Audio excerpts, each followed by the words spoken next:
Salut les amis, j'espère que vous allez très bien. Alors moi je me porte à merveille et je suis très heureux de vous retrouver de nouveau sur cette chaîne Challenge Code Academy, la chaîne sur laquelle on apprend, on pratique et on code facilement. On se retrouve dans cette nouvelle vidéo pour une nouvelle astuce WinDev et cette fois-ci nous allons voir comment nous pouvions créer un champ table avec rupture en WinDev. Alors, avant de rentrer dans le vif du sujet, je tiens déjà à vous rappeler de vous abonner à la chaîne si vous n'êtes pas encore abonné. Cochez toutes les notifications pour avoir en temps réel toutes les notifications liées aux nouvelles formations à venir sur la chaîne, d'accord?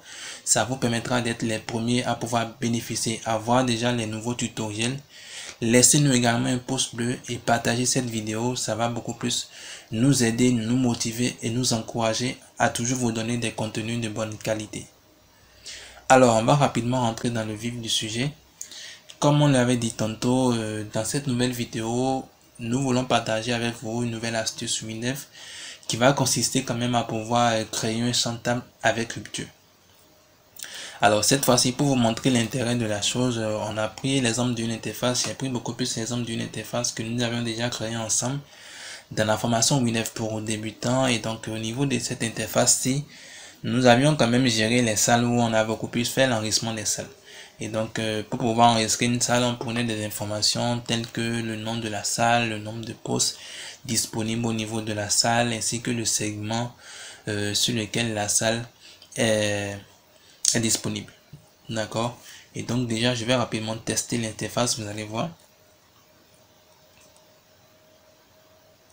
Donc, voilà. Donc, là, on a les informations qu'il faut pour chaque salle. Et donc quand on prend une salle, on sait exactement sur quel segment la salle se trouve.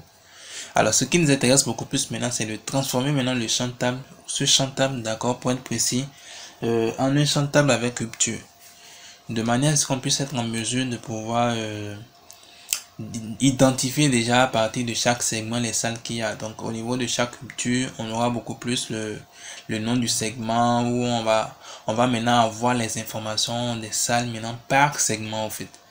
Et donc nous allons voir comment nous pourrions quand même faire ceci.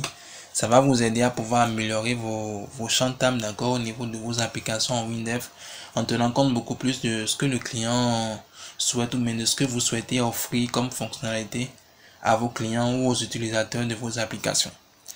Alors très rapidement, on va s'y mettre maintenant, d'accord. Je viens d'expliquer un peu ce que nous souhaitons avoir comme résultat. Et donc là, le champ table est déjà créé et là, ça marche correctement en termes d'affichage simple où nous voulons avoir des informations. Mais nous, par contre, on veut transformer maintenant ce champ table, d'accord, en champ table avec rupture. Et donc très rapidement, je fais un clic droit, description au niveau de la table. Voilà, d'accord. Alors je vais commencer déjà par charger, d'accord, en mémoire la table. Donc je vais cocher. C'était en accès direct. Je vais ramener ça en chargé en mémoire. Je vais juste appliquer. Je vais me rassurer cette fois-ci, comme j'ai dit, je vais afficher les informations, d'accord, par segment. Et donc ça veut dire que je vais beaucoup plus parcourir maintenant le champ table par segment. Je ne vais plus parcourir maintenant par numéro de salle. Et donc cette fois-ci, je clique et je vais choisir maintenant l'identifiant du segment qui est l'INDIP. Donc je choisis et j'applique. D'accord. Alors une fois que j'ai appliqué, maintenant je peux maintenant ajouter maintenant ma rupture. Et donc en bas, j'ai beaucoup plus l'option rupture. Et donc je viens juste, je clique à ce niveau pour éditer les ruptures. Et donc là, ça me dit, bon voilà, je peux ajouter maintenant une rupture, d'accord, au niveau de l'INDIP qui représente actuellement l'identifiant, voilà, du segment. Et c'est ce qui est en train de m'intéresser. Et donc c'est la raison pour laquelle on a parcouru par INDIP, d'accord, très très important. Parce qu'on veut beaucoup plus afficher les informations, d'accord, par segment. Et donc là, je vais juste l'ajouter. Donc j'ajoute la liaison. Et je fais juste OK. D'accord. Et donc on va juste appliquer et on fait OK. Et donc comme vous venez de voir, systématiquement ça m'a déjà créé, d'accord, la rupture au niveau de ma table. On va juste personnaliser un peu la rupture. Donc je vais faire sélectionner la rupture. Je fais description au niveau du haut de la rupture. Au niveau du style, je vais changer un peu le cadre. On va prendre disons un cadre simple. La couleur du cadre, on va prendre du jaune pastel.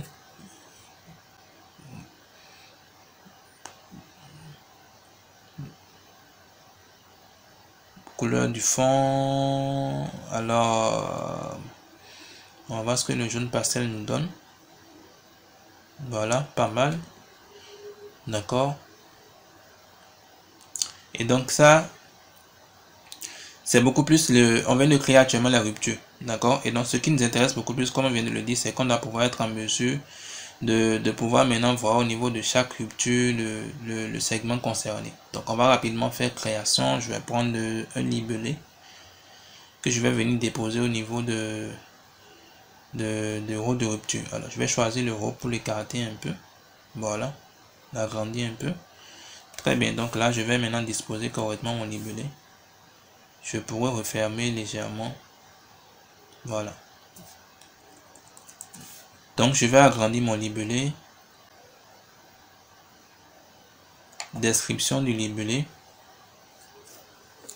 Alors donc au niveau du libellé, je peux juste enlever libellé. Je vais juste l'appeler libre segment. Et donc son rôle c'est juste de m'afficher actuellement le nom du segment. Mais je vais d'abord lier le libellé. Donc c'est lié à ça. D'accord, INDIP cette fois-ci, je fais multifichier. Comment le faire pour pouvoir envoyer le nom du segment? Donc je vais appliquer. Tout simplement. Voilà. Alors on va faire quand même la mise en forme pour que ça puisse s'afficher correctement. Donc on va rentrer dans style. Et on va augmenter la taille. On va mettre ça à 12. On va mettre ça en gras. On va mettre ça rouge foncé. Pourquoi pas. Très bien, d'accord. Alors, on peut rapidement tester déjà pour voir ce que ça donne. Voilà. Voilà, donc notre rupture est bien créée, d'accord. Comme vous remarquez actuellement, c'est créé. Donc là, on a exactement au niveau du brin RDC 1, les salles qui sont créées. Pareil au niveau du brin deuxième étage. Pareil au niveau du brin troisième étage, d'accord. Et donc ce qui fait là, ça veut dire que notre rupture marche correctement. Ça affiche également le nom qu'il faut. Et donc on va juste supprimer maintenant la colonne. Maintenant on va juste cacher le moins la colonne maintenant cette fois-ci parce que on a déjà créé une rupture. Donc il n'y a plus d'intérêt maintenant à avoir une colonne segment qui va encore afficher les noms. Et donc comme vous venez de remarquer, si je fais nouveau par exemple et que j'enregistre rapidement une salle, disons 7, d'accord. Je définis 3 et que j'ai un nouveau segment, je prends le brin troisième étage et que je valide. Ouais, systématiquement ça marche en même temps. Alors autre chose également que je vais vous montrer, toujours au niveau des ruptures, on va déjà faire une description. Vous avez également la possibilité de pouvoir effectuer quand même un comptage. Voyez, on peut compter également, effectuer rapidement un libellé qui va quand même renvoyer le comptage des salles disponibles par segment. Vous voyez, c'est quand même une représentation intéressante qui offre quand même aux utilisateurs, du moins autant pour moi, de votre application, certaines précisions importantes. Et donc, ils pourront savoir concrètement combien de salles il y a par segment. Ils pourront savoir le nom du segment en question. Les ruptures sont bien créées. Et donc, quel que soit le nombre d'enregistrements que la personne va effectuer de façon automatique, on va déjà lui classer ça au niveau de chaque rupture. C'est ce qui est vraiment très très intéressant dedans. Donc je fais une description de la table.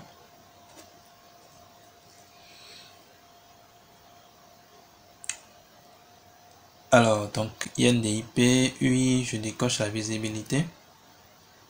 Voilà. Je peux maintenant agrandir ceci. Voilà. Alors, je vais rapidement créer un libellé pour vous montrer le comptage. Donc, je crée un libellé que je mets, disons, à ce niveau. Je vais copier la mise en forme du premier libellé que je vais appliquer, tout simplement. Alors, donc, je fais une description. Je vais l'appeler comptage. Alors donc au niveau de lui, je vais juste définir maintenant comme étant un calcul au niveau de la rupture. Donc dans une rupture affichée, je mets aucun calcul, je choisis. Et donc là, ça me demande de choisir, d'accord, de choisir d'abord le calcul bien sûr. Donc je vais effectuer actuellement un comptage. Donc vous pouvez effectuer actuellement la somme, la moyenne ou le comptage. Ce qui nous intéresse ici, c'est le comptage. Donc, je prends le comptage. Et donc là, je peux choisir maintenant beaucoup plus ce qu'il doit compter. Donc, ce qu'il peut compter actuellement, disons, il va compter le numéro de salle. Là, on fait OK. On va appliquer. D'accord.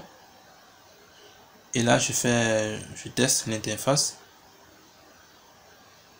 Ouais. Et donc, comme vous voyez, automatiquement, ça renvoie le nombre qu'il faut. Ouais. Donc, j'ai 2, exactement 2. J'ai 3, exactement 3 salles. J'ai 2, 2. Oui, et donc ça marche correctement et ça rend vraiment très intéressant vos tables. Et donc, tout dépend concrètement de ce que vous avez vraiment envie d'offrir quand même à votre client, voilà, autant pour moi ou aux utilisateurs de vos applications. Et donc, voici un peu comment vous pouvez créer de façon très simple une rupture au niveau de vos champs de table, d'accord? On va ramener rapidement ceci en entier. En général, numérique, je vais définir plus 999, voilà, comme masque de saisie. Donc je reteste rapidement, voilà, pour éliminer quand même voilà, plus de virgule. Maintenant ça marche correctement, tout simplement. Alors voici un peu ce que je devais vous montrer au niveau de cette vidéo. C'est la nouvelle astuce quand même que je tenais quand même à vous montrer pour ceux qui n'avaient pas l'habitude de créer des champs de table avec rupture. Voici comment vous pouvez créer un champ de table avec rupture et voici ce que ça peut également apporter, d'accord, aux utilisateurs de vos applications. Et donc, si vous avez une application ou une interface où vous trouvez actuellement que, voilà, au niveau de tel champ de table, ça serait quand même intéressant d'offrir aux utilisateurs de l'application la possibilité de pouvoir avoir des données triées par une rupture précise, d'accord. Alors n'hésitez pas à le faire, amusez-vous à le faire, amusez-vous à améliorer vos interfaces, vos champs de table, ça va beaucoup plus vous aider à mieux pratiquer et à faire quand même des interfaces vraiment conviviales pour vos clients, pour vos utilisateurs.